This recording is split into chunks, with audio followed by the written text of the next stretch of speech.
From fear to purpose.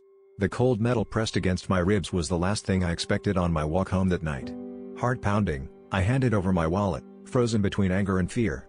The mugger's eyes were as desperate as I felt, and when he disappeared into the dark, I was left with more than just empty pockets. I was left with questions that kept me up for days.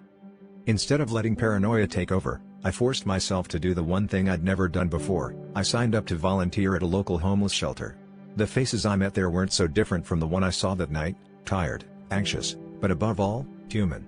I listened to stories that echoed my own fear, but magnified by years of struggle. Every meal I served, every conversation I had, chipped away at the walls I'd built around my heart. One evening, a quiet young man walked in, eyes downcast, hands shaking. In his hesitation, I recognized my own trembling from that night. I sat with him as he ate, and slowly, he opened up about the choices and losses that led him here. That's when I realized, sometimes, fear isn't something to be conquered, but something to be understood. What started as a random act of violence became the push I never knew I needed. I learned that empathy doesn't erase the past, but it rewrites the future.